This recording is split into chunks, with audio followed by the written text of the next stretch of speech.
आज पौष मास की कथा का अंतिम अध्याय है और आज है पौष मास की पूर्णिमा तिथि। तो पौष मास के सभी अध्याय सुनने के लिए आप सभी का बहुत बहुत धन्यवाद। जो आप लोग प्रतिदिन ये कथाएं सुनते हैं, वीडियो को लाइक करते हैं, कमेंट्स करते हैं।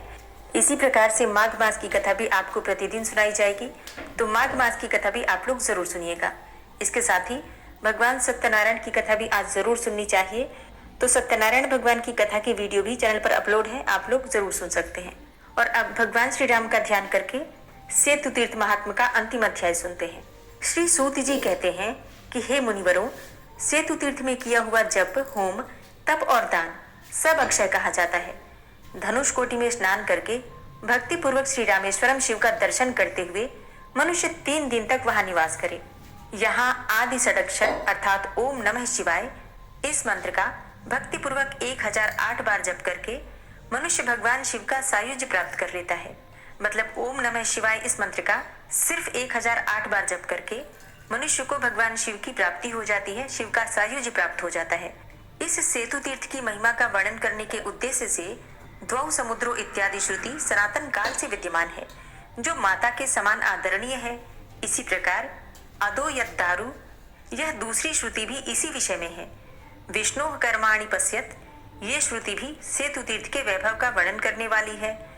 तद विष्णु, ये दूसरी श्रुति जो कि सेतु का महात्म्य सूचित करती है। इन वैदिक श्रुतियों के अतिरिक्त इतिहास, पुराण और स्मृतियां भी एक स्वर से सेतु तीर्थ की महिमा का वर्णन करती हैं। चंद्र ग्रहण और सूर्य ग्रहण के अवसर पर सेतु तीर्थ में स्नान करने वाला मनुष्य तत्काल कोटि जन्मों के पापों का नाश कर लेता है। विषुव योग, उत्तरायण या फिर दक्षिणायन के प्रारंभ दिन, संक्रांति काल, सोमवार तथा अमावस्या और पूर्णिमा तिथि, इन सभी अवसरों पर सेतु तीर्थ का दर्शन करने मात्र से 7 जन्मों का पाप भी नष्ट हो जाता है। सूर्य नारायण के मकर राशि में स्थित होने पर सूर्योदय काल में 3 घटी तक धनुष कोटि में स्नान करने से मनुष्य पापहीन हो जाता है। जो मनुष्य माघ मास में 15 दिनों तक धनुष कोटि में स्नान करता है वह वैकुंठ धाम को पाता है। और माघ मास में राम सेतु तीर्थ में 20 दिनों तक स्नान करने वाला मनुष्य भगवान शिव का सामीप्य प्राप्त करता है और उन्हीं के साथ आनंदित होता है। तथा माघ मास में 30 दिनों तक स्नान करने वाला मनुष्य भगवान शिव का सायुज्य प्राप्त कर लेता है। अतः माघ मास में जब सूर्य का किंचित मात्र भी उदय हुआ हो, उस समय मनुष्य राम सेतु में अवश्य स्नान करे। वह स्नान ब्रह्म हत्यादि पातकों का नाशक है। चंद्र ग्रहण, सूर्य ग्रहण तथा अर्धोदय योग में धनुष कोटि तीर्थ में स्नान करना अत्यंत आवश्यक है। पूर्व काल में भगवान श्री रामचंद्र जी ने रावण का विनाश करने के लिए इसी तीर्थ में स्नान किया था और इन सभी योगों में स्नान करने का नियम बताया था। उस समय सिद्ध, चारण, गंधर्व, किन्नर, नाग, ब्रह्मर्षि, देवर्षि, राजर्षि, पितृ समुदाय तथा ब्रह्मा आदि देव समुदाय भी धनुष कोटि तीर्थ का सेवन करते हैं। जो मनुष्य पुण्यमय राम सेतु का स्मरण करके जहाँ कहीं भी पोखरे आदि के जल में भी स्नान करता है, उसका किंचन मात्र भी पाप कभी शेष नहीं रहता। और इसलिए कहा जाता है कि जब भी हम स्नान करें तो सभी तीर्थों का और सभी नदियां जो होती हैं पवित्र, उन सब का स्मरण करके फिर स्नान करना चाहिए। तो उन सब जगहों पर निवास करने का और उन सभी पवित्र नदियों में, सभी पवित्र तीर्थों में स्नान करने का पुण्य फल प्राप्त हो जाता है। तो अगर पवित्र तीर्थों में स्नान करने का अवसर ना मिले, मतलब ऐसा समय ना मिल पा रहा हो कि आप कहीं जा पाए, तो अपने घर में भी जब आप स्नान करते हैं तो स्नान करते समय सभी पवित्र तीर्थों का और सभी पवित्र नदियों का स्मरण करते हुए स्नान करें, तो इसका भी हमें लाभ मिल जाता है। वैसे प्रयास करना चाहिए कि वर्ष भर में कम से कम एक बार किसी पवित्र नदी में स्नान कर पाए, या फिर कोई पवित्र स्थल हो, तीर्थ स्थल हो, तो वहां जाकर ईश्वर के दर्शन कर पाए। क्योंकि कहा जाता है कि जब हम किसी पवित्र तीर्थ में जाते हैं तो जाने मात्र से, मतलब उस भूमि पर कदम रखने मात्र से ही हमारे बहुत सारे पाप तत्काल नष्ट हो जाते हैं। सूत जी आगे कहते हैं कि सेतु के मध्य में विद्यमान तीर्थों में मुट्ठी भर अन्न देने से भी सब रोग और भ्रूण हत्या आदि पाप नष्ट हो जाते हैं। धनुष कोटि के दर्शन मात्र से मनुष्य अपने समस्त कुल को तार देता है। श्री रामचंद्र जी के धनुष की कोटि से की हुई रेखा में स्नान करने मात्र से ही करोड़ों पातकों का तत्काल नाश हो जाता है। जहाँ सीता जी अग्नि में समाई थी, उस कुंड में स्नान करने से सैकड़ों भ्रूण हत्याएं क्षण भर में नष्ट हो जाती हैं। जैसे श्री रामचंद्र जी हैं, वैसा ही सेतु तीर्थ है। जैसे भगवान विष्णु हैं, वैसे ही गंगा भी है। अतः हे गंगे, हे हरे, हे राम सेतु तीर्थ, ऐसा उच्चारण करता हुआ जहाँ कहीं तीर्थ के बाहर भी स्नान करता है, उससे वह परम गति को प्राप्त होता है। गंधमादन पर्वत पर सेतु में अर्धोदय योग की बेला में स्नान करके जो पितरों के उद्देश्य से सरसों भर भी पिंड दान कर देता है, उसके पितर जब तक सूर्य और चंद्रमा स्थिर रहते हैं तब तक तृप्त रहते हैं। सेतु, पद्मनाभ, गोकर्ण और पुरुषोत्तम, इन तीर्थों में समुद्र के जल में किया जाने वाला स्नान सभी समयों में अभीष्ट है। मतलब किसी भी समय यहाँ पर अगर आप स्नान करते हैं तो बहुत अधिक पुण्यफल प्राप्त होता है। शुक्र, मंगल और शनिश्चर के दिन संतान की इच्छा रखने वाला मनुष्य सेतु तीर्थ के सिवा और कहीं भी क्षार समुद्र में स्नान न करे। मतलब जिनकी संतान प्राप्ति की कामना है, ऐसे लोगों को सेतु तीर्थ के अलावा किसी भी समुद्र में स्नान नहीं करना चाहिए। और जिसकी पत्नी गर्भिणी हो वो भी सेतु के सिवा अन्य स्थानों में समुद्र में स्नान न करे। अगर वाइफ प्रेग्नेंट हो तो हस्बैंड को चाहिए कि वो किसी भी समुद्र में, मतलब सेतु तीर्थ के अलावा किसी भी दूसरे समुद्र में स्नान न करे। सेतु का स्नान कहीं भी कभी भी उत्तम है, मतलब सदैव उत्तम है सेतु में स्नान करना। दिन, तिथि और नक्षत्र के जो नियम होते हैं सेतु से जो भिन्न तीर्थ हैं उनके लिए हैं।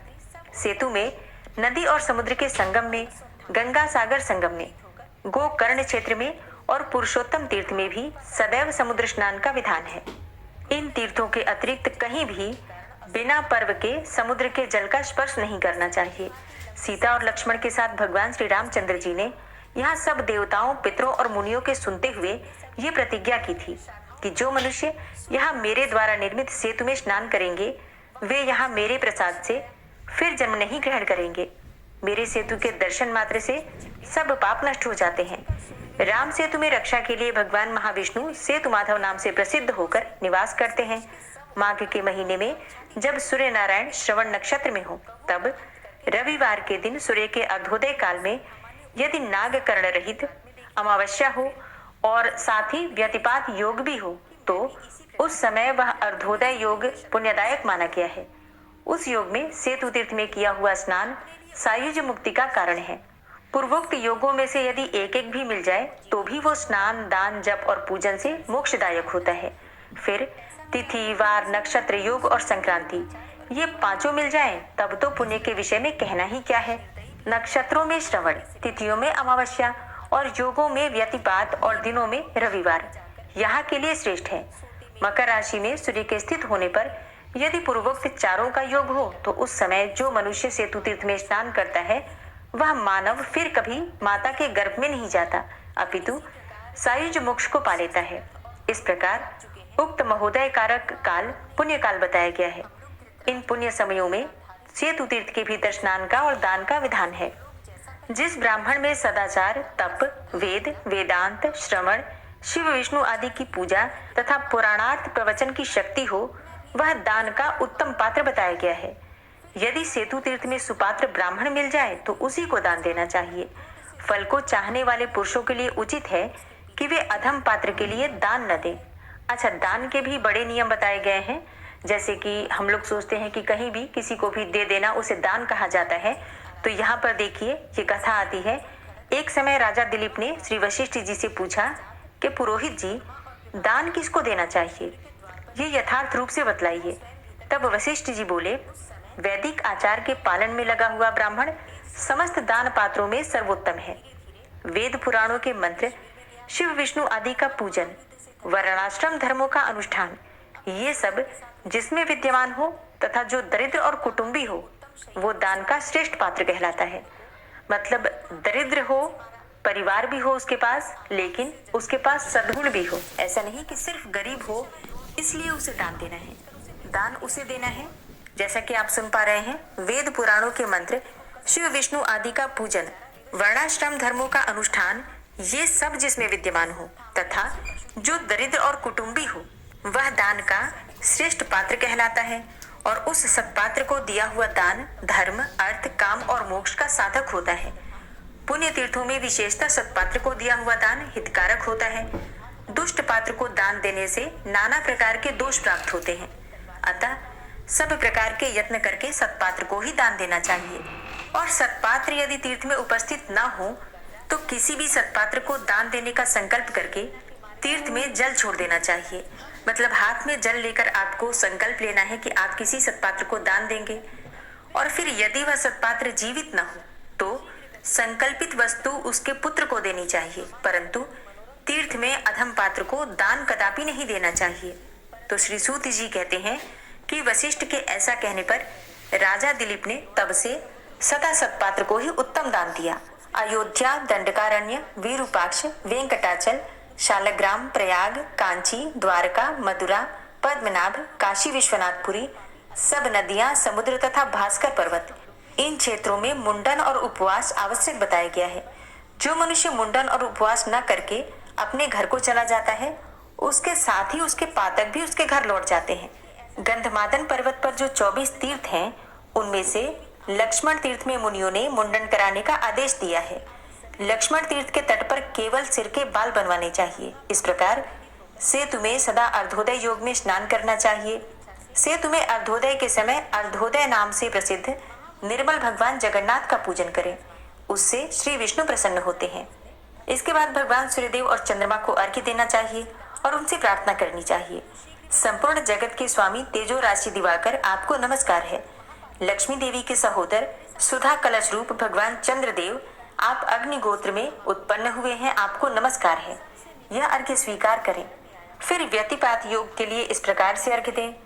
महापातकों का नाश करने वाली महायोगी व्यतिपात, हे सहस्त्रबाहो, हे सर्वात्मन, आपको नमस्कार है। यह अर्घ्य ग्रहण करें। तिथि वार नक्षत्र के स्वामी को इस प्रकार से प्रार्थना करनी चाहिए। तिथि नक्षत्र और दिनों के अधीश्वर मास रूप और काल रूप परमेश्वर, आपको नमस्कार है। यह अर्घ्य ग्रहण कीजिए। इस प्रकार पृथक पृथक मंत्रों से अर्धोदय काल में अर्घ्य देकर 14, 12, 8, 7, 6 अथवा 5 ब्राह्मणों को अपनी शक्ति के अनुसार अन्न आदि से पूजन करना चाहिए। तत्पश्चात भगवान जगन्नाथ, चंद्रमा, सूर्य, व्यतिपात और भगवान विष्णु की इस प्रकार से प्रार्थना करें। हे जगन्नाथ, हे केशव, श्रवण नक्षत्र वामनावतार के समय आपके जन्म समय का जन्म नक्षत्र रहा है। इसमें मैंने जो कुछ भी याचकों को दान दिया है वह आपके लिए अक्षय हो। देवताओं को अमृत प्रदान करने वाले हे रोहिणी वल्लभ कलाशेष नक्षत्राधिपते, आपको नमस्कार है। हे दीनानाथ, हे जगन्नाथ, हे कालनाथ, हे कृपानिधान, हे सूर्यदेव, आपके युगल चरणारविंदों में मेरी अविचल भक्ति हो।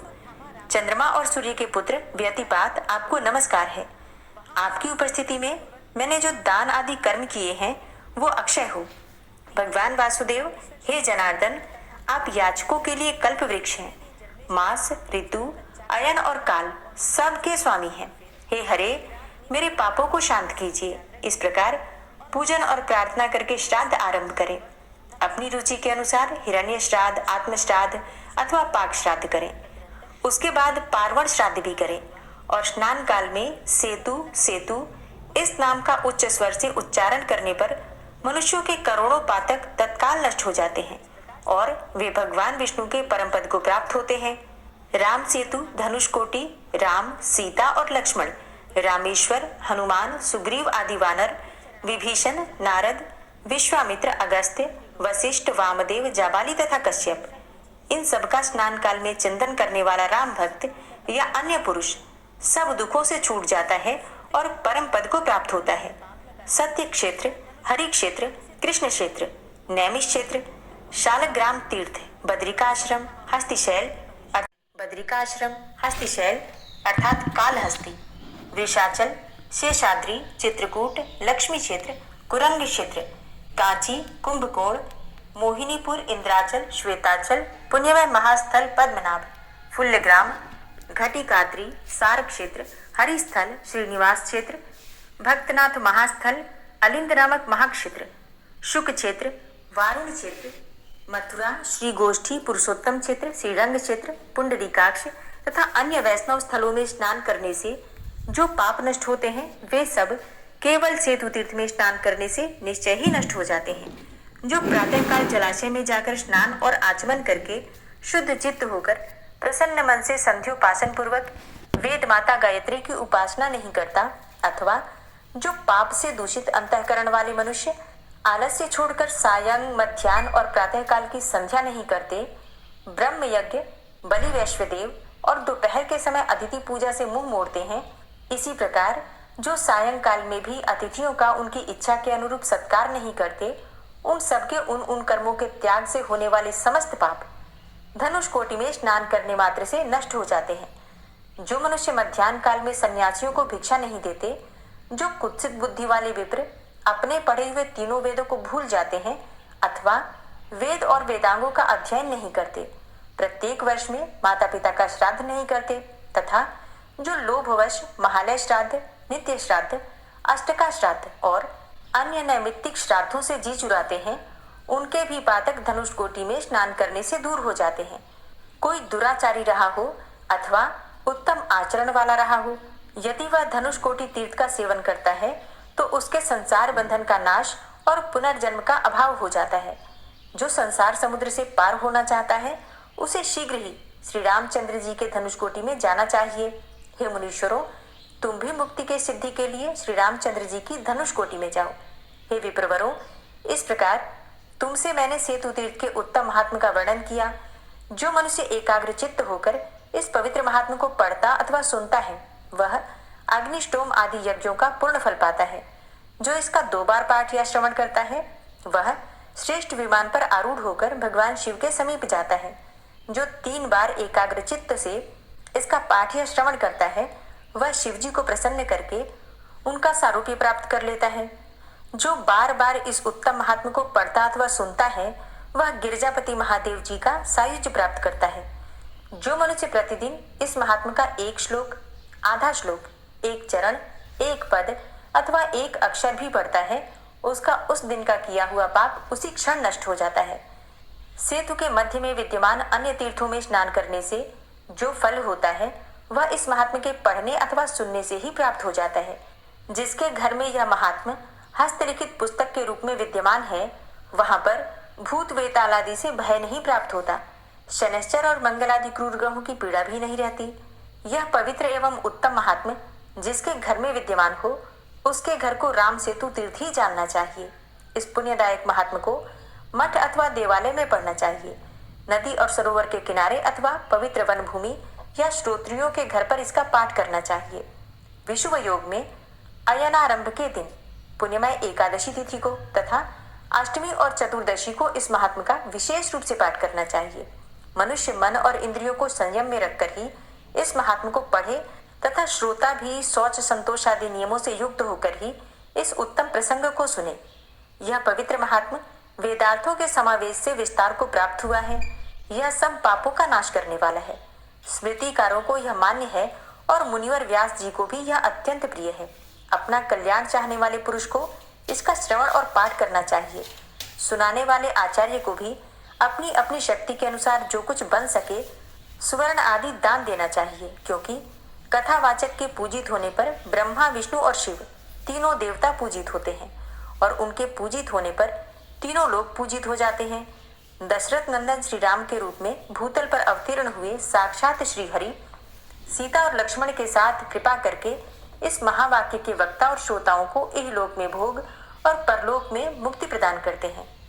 हे नैमिषारण्य निवासियों, तुम लोगों ने मुझसे इस वेद सम्मत गूढ़ महात्म का भली भांति श्रवण किया। अब प्रतिदिन नियम पूर्वक रहकर आदर के साथ इस महात्म को पढ़ो और अपने नियम पारायण शिष्यों को निरंतर पढ़ाओ। ऐसा कहकर सूत जी रोमांचित शरीर होकर अपने गुरु श्री व्यास जी का मन ही मन स्मरण करते हुए आंसू बहाने लगे और नृत्य करने लगे।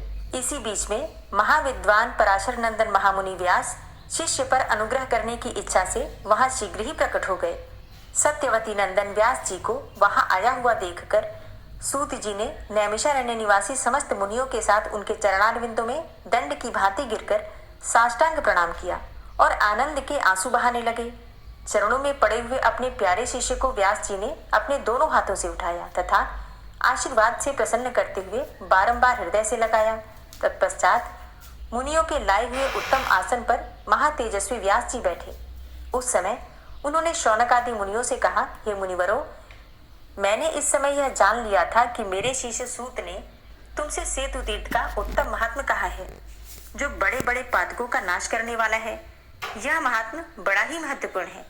सब पुराणों में यही मुझे अधिक प्रिय है। धर्मराज युधिष्ठिर मेरी आज्ञा मानकर अपने पुरोहित धौम्य से प्रतिदिन यह महात्म्य सुनते थे। अतः तुम भी इस उत्तम सेतु महात्म्य को सदा पढ़ो, सुनो और अपने शिष्यों को पढ़ाओ। व्यास जी का यह वचन सुनकर मुनियों ने बहुत अच्छा कहकर उनकी आज्ञा शिरोधार्य की। तदनंतर व्यास जी भी अपने शिष्य सूत जी को साथ लेकर मुनियों से पूछकर कैलाश पर्वत को चले गए। सेतु महात्म्य संपूर्ण हुआ। जय श्री राम। उम्मीद करती हूँ ये कथा जो सेतु राम तीर्थ से जुड़ी हुई थी आप लोगों को जरूर पसंद आई होगी। इस पूरे पौष मास की कथा में आप लोगों ने अयोध्यापुरी की महिमा और इसके साथ ही रामेश्वरम सेतु तीर्थ की महिमा सुनी। भगवान श्री राम की कृपा हम सभी पर बनी रहे, इस प्रकार से प्रार्थना करती हूँ। और अब जैसे कि आज पौष मास की कथा का अंतिम दिन था, पौष मास का समापन दिन है, तो पूर्णिमा तिथि है। दान जरूर कीजिएगा, कथा सुनने का दान अलग से निकाल दीजिएगा। जैसे कि आप चाहे तो पास में कोई मंदिर हो, अगर आपके जैसे कोई भी मंदिर हो किसी भी देवी देवता का, तो वहां दान पात्र में कुछ पैसे डाल सकते हैं, धन का दान कर सकते हैं, या फिर आप चाहे तो सीधा निकाल सकते हैं। ब्राह्मण के निमित्त भोजन की कच्ची सामग्री निकालकर दक्षिणा के साथ आसपास कोई ब्राह्मण हो या कोई पुजारी हो तो उसे आप दान कर दीजिएगा। जैसा कि आपने आज की कथा में सुना, सत्पात्र को ही दान देना चाहिए, किसी भी ऐसे वैसे को दान नहीं देना है। दान कभी भी किसी को करें तो ध्यान रखें वो व्यक्ति धार्मिक होना चाहिए। मतलब सिर्फ गरीब देखकर आपको दान नहीं करना है, आपको उसके सद्गुण भी देखने हैं, ताकि वो आपके दिए गए धन का या फिर जो भी आप सामग्री देते हैं उसका सही उपयोग करें, क्योंकि तभी आपको आपके किए गए दान का शुभ फल मिलता है। तो इस बात का आप लोग ध्यान रखिएगा। जो लोग ठाकुर जी की सेवा करते हैं अपने अनुभव कमेंट बॉक्स में लिख सकते हैं। राधे राधे। जय श्री कृष्णा। श्री राधा कृपा कटाक्ष स्तोत्र। मुनीन्द्र वृंद वंदिते त्रिलोक शोक हारिणी प्रसन्न वक्त्र पंकजे निकुंज भूविलासिनी व्रजेन्द्र भानुनंदिनी व्रजेन्द्र सूनु संगते कदा करिष्यसि मां कृपा कटाक्ष भाजनम्। अशोक वृक्ष वल्लरी वितान मंडपस्थिते प्रवाल बाल पल्लव प्रभारुणान्द्रि कोमले वराभय स्फुरत्करे प्रभूत संपदालये कदा करिष्यसि मां कृपा कटाक्ष भाजनम्। अनंगरंग मंगलम प्रसंग भंगुरं भ्रुवां सविभ्रमं ससंभ्रमं दृगंत बाणपातने निरन्तरं वशीकृत प्रतीत नन्दनन्दने कदा करिष्यसि मां कृपा कटाक्ष भाजनम्। तडित् सुवर्ण चंपक प्रदीप्त गौर विग्रहे मुख प्रभा परास्त कोटि सारदेन्दु मंडले विचित्र चित्र संचर चकोर शावलोचने कदा करिष्यसि मां कृपा कटाक्ष भाजनम्। मदोन्मदादि यौवने प्रमोदमान मंडिते प्रियानुराग रंजिते कला विलास पंडिते अनन्य धन्य कुंज राज्य काम केली कोविदे कदा करिष्यसि मां कृपा कटाक्ष भाजनम्। अशेष हाव भाव धीर हीर हार भूषिते प्रभूत शात कुंभ कुंभ कुंभि कुंभ सुस्तनि प्रशस्त मंद हास्य चूर्ण पूर्ण सौख्य सागरे कदा करिष्यसि मां कृपा कटाक्ष भाजनम्। मृणाल वाल वल्लरी तरंग रंग दौर्लते लताग्रलास्य लोल नील लोचनावलोकने ललल्लुलन्मिलन् मनोज्ञ मुग्ध मोहिनाश्रिते कदा करिष्यसि मां कृपा कटाक्ष भाजनम्। सुवर्ण मल्लिकाञ्चित त्रिरेख कम्बुकण्ठगे त्रिसूत्र मङ्गली गुण त्रिरत्न दीप्ति दीधिते सलोल नील कुन्तल प्रसून गुच्छ गुंफिते कदा करिष्यसि मां कृपा कटाक्ष भाजनम्। नितंब बिंब लंबमान पुष्प मेखला गुणे प्रशस्त रत्न किंकिणी कलाप मध्य मंजुले करींद्र शुंड दंडिका वरोह शोभ गोरुके कदा करिष्यसि मां कृपा कटाक्ष भाजनम्। अनेक मंत्रनाद मंजुनूपुरारवस्खलत् समाज राजहंस वंश निक्वणाति गौरवे विलोल हेमवल्लरी विडम्बिचारुचङ्क्रमे कदा करिष्यसि मां कृपाकटाक्षभाजनम् अनन्तकोटिविष्णुलोकनम्रपद्मजार्चिते हिमाद्रिजापुलोमजा विरिञ्चिजावरप्रदे अपार सिद्धिरिद्धिदिग्धसत्पदाङ्गुलीनखे कदा करिष्यसि मां कृपाकटाक्षभाजनम् मखेश्वरी क्रियेश्वरी स्वधेश्वरी सुरेश्वरी त्रिवेदभारतीश्वरी प्रमाणशासनेश्वरी रमेश्वरी क्षमेश्वरी प्रमोदकाननेश्वरी व्रजेश्वरी व्रजाधिपे श्रीराधिके नमोऽस्तु ते इतीममद्भुतं स्तवं निशम्य भानुनन्दिनी करोतु सन्ततं जनं कृपाकटाक्षभाजनम् भवेत्तदैव सञ्चितत्रिरूपकर्मनाशनं लभेत्तदा ब्रजेन्द्रसूनुमण्डलप्रवेशनम् जय जय श्रीराधे जय जय श्रीराधे।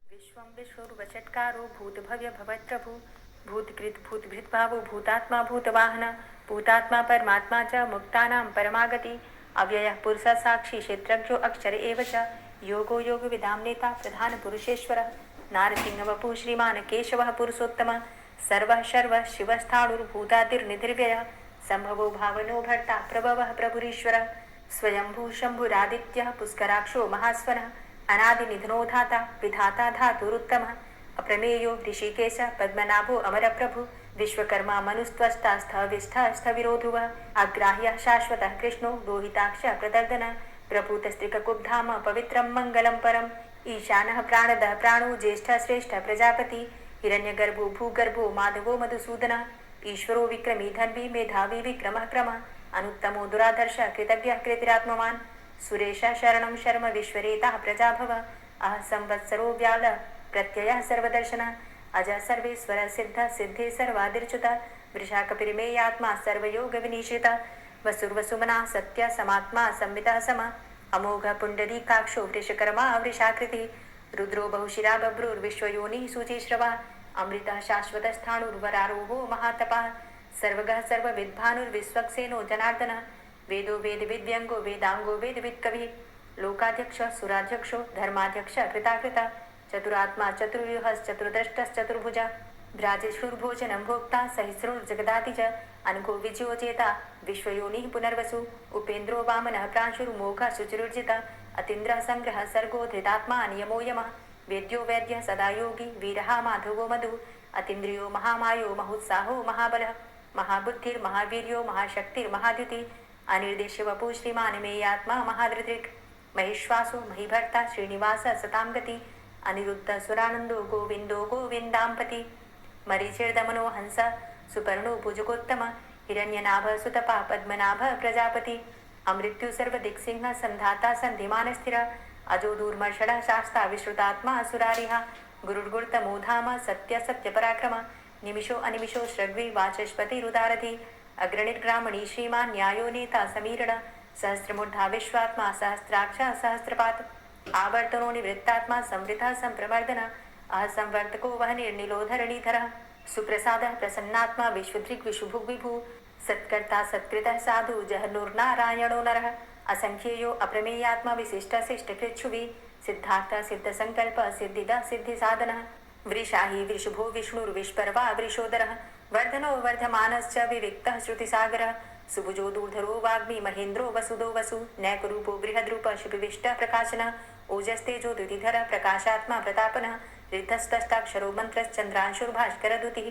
अमृतांशुद्भवो भानु शशबिन्दुः सुरेश्वरः औषधं जगतः सेतु सत्यधर्मपराक्रमः भूतभव्य भवन्नाथः पवनः पावनो नलः कामः कामकृत्कान्तः कामः कामप्रदः प्रभु युगाधिकृत युगावर्तो नैकमायो महाशनः अदृश्यो अव्यक्तरूपश्च सहस्रजितनन्तजित् इष्टो अविशिष्ट शिष्टेष्ट शिखण्डी नहुसो वृष क्रोधः क्रोधकृत्कर्ता विश्वबाहुर्महीधरः अच्युतः प्रतितः प्राणः प्राणदो वासुवानुजः अपां निधिर्देष्टानं प्रमत्तः प्रतिष्ठितः स्कन्दः स्कन्दधरो धूर्यो वरदो वायुवाहनः वासुदेवो बृहद्भानुरादिदेवः पुरन्दरः अशोकस्तारणस्तारः शूरः सौरिर्जनेश्वरः अनुकूलः शतावर्त पद्मी पद्मनिवेक्षणः पद्मनाभो अरविन्दाक्ष पद्मगर्भ शरीरभित् महर्धिरिद्धो वृद्धात्मा महाक्षो गरुड़ध्वज अतुलः शरभो भीमो समयज्ञो हविर्हरि सर्वलक्षण लक्षण्यो लक्ष्मीवान समितिञ्जय वीक्षरो रोहितो मार्गो हेतुर्दामोदरः सह महीधरो महाभागो वेगवान मिताशन उद्भव शोभणो देव श्रीगर्भ परमेश्वर करणं कारणं कर्ता विकर्ता गहनो गुह व्यवसायो व्यवस्थान संस्थान स्थानदो ध्रुव परर्थी परमस्पस्तुष्ट पुष्ट सुभेक्षण रामो विरामो विरजो मार्गो नेयो नयोनयः वीर शक्तिमतां श्रेष्ठो धर्मो धर्मविदुत्तम वैकुण्ठ पुरुष प्राण प्राणदः प्रणवः पृथु हिरण्यगर्भ शत्रुघ्नो व्याप्तो वायुरुधोक्षज ऋतु सुदर्शनः कालः परमेष्ठी परिग्रह उग्र संवत्सरो दक्षो विश्रामो विश्वदक्षिण विस्तार स्थावर स्थाणु प्रमाणं बीजमव्ययम् अर्थो अनर्थो महाकोशो महाभोगो महाधन अनिर्विण्ण स्थविष्टभू धर्मयुपो महामख नक्षत्र नेमिर नक्षत्री क्षमा क्षाम समीहन यज्ञ इज्यो महेज्यश्च ततु सत्रं सतां गति सर्वदर्शी विमुक्तात्मा सर्वज्ञो ज्ञानमुत्तमं सुव्रत सुमुख सुष्मा सुघोष सुखद सुहृत मनोहरो जित्क्रोधो वीरबाहुर्विदारण स्वापनः स्ववसो व्यापी नैकात्मा नैककर्मकृत् वत्सरो वत्सलो वत्सी रत्नगर्भो धनेश्वरः धर्मगुप्त धर्मकृत धर्मी सदसक्षरमक्षरम् अविज्ञाता सहस्रांशुर्विधाता कृतलक्षणः गवस्थिनेमिः सत्त्वस्थ सिंहो भूतमहेश्वरः आदिदेवो महादेवो देवेशो देवभृद्गुरुः उत्तरो गोपतिर्गोप्ता ज्ञानगम्यः पुरातन शरीरभूतभृद्भोक्ता कपीन्द्रो भूरि दक्षिणः सोमो अमृतपः सोम पुरुजित पुरुषोत्तम विनयोजय सत्यसन्धो दाशाः सात्वताम्पति जीवो विनयिता साक्षी मुकुन्दो अमित विक्रम अम्भो निद्रणन्तात्मा महोदधी शयोन्तकः अजो महारः स्वाभाव्यो जिता मित्रः प्रमोदन आनन्दो नन्दनो नन्दः सत्यधर्मा त्रिविक्रम महर्षि कपिलाचार्यः कृतज्ञो मेदिनीपति त्रिपदस्त्रिदशाध्यक्षो महाशृङ्ग कृतान्तकृत् महावराहो गोविन्दः सुखेणः कनकाङ्गदी गुह्यो गभीरो गहनो गुप्तश्चक्र गदाधरः फेथा स्वाङ्गो अजितः कृष्णो दृढः सङ्कर्षणोच्युत वरुणो वारुणो वृक्षः पुष्कराक्षो महामनाः भगवान् भगानन्दी वनमाली हलायुधः आदित्यो ज्योतिरादित्यः सहिष्णुर्गति सत्तमः सुधन्वाखण्ड परशुर्दारुणो द्रविडप्रदः दिविस्त्रिक्सर दृग्व्यासो वाचस्पतिर्योनिजः त्रिसामा सामगः सामन्